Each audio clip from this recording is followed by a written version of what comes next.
So XLM currently finds itself within this correction move to the downside, where I'm currently tracking the wave 4.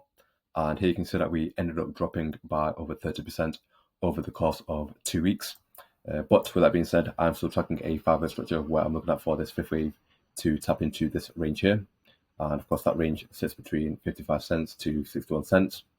And in my previous update, I mentioned how I was tracking a WXY structure.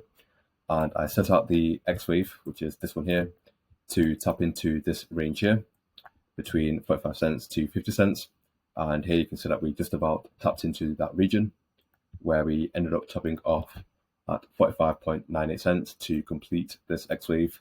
And since then, we ended up seeing this move to the downside where we ended up breaching this previous low at 40.09 cents, which then further confirmed that we are bearish. And here we are now also trading below both the 200 DMA and the 50 EMA. And if we continue to see that move to the downside, then that could then result in the 50 EMA crossing the 200 DMA, also known as a death cross. And of course, that will also further confirm that we have been on a bearish trend. But I'm still bullish in the mid to long term, and I do see this as a good opportunity to be buying in. And we are trading within this fourth wave target, which is this region here between 34 cents to 42 cents. And the fourth wave typically retraces anywhere between 23.6% to 50% of the wave 3, which is this wave here.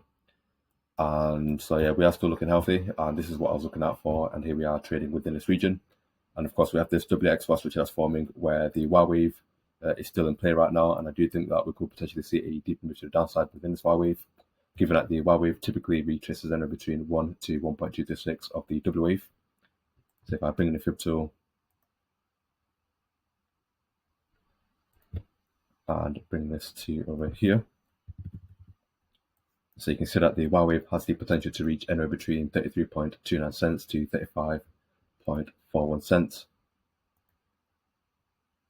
Like so. And so yeah, there is still a little bit more room to the downside. And during the time of recording, that would be a move of around 3% to just short of 10%. And with that being said, we are oversold on the stochastic RSI, and so we'll be looking out for that reversal at some point. And if I quickly go on the daily chart, what you can also see is we are finding support at the 50 EMA, which is also a good sign. And we do have a weak high that's been signaled also, and so we are still looking bullish in the long run. And in fact, one key level that we need to be keeping an eye on would be this level here,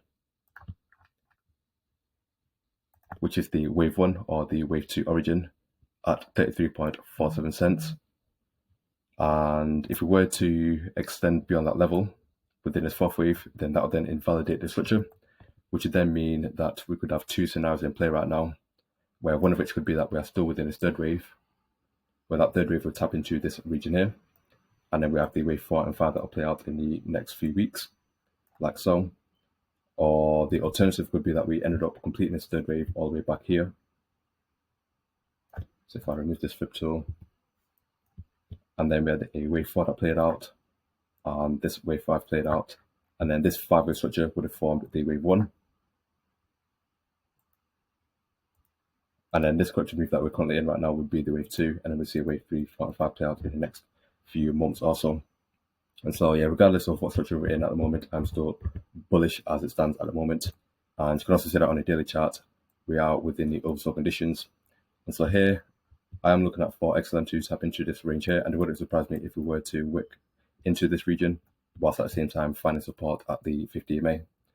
And if I go back on the 8-hour chart, you can see that the 200 DMA actually sits within this range here. And so, yeah, it wouldn't surprise me if we were to bounce off this 200 DMA and then see that continuation to the upside. And so, yeah, that's just my update on XLM. Hopefully you found this useful. And if you did, then feel free to hit the like button. And if you're new, feel free to subscribe. Take it easy, people. Peace.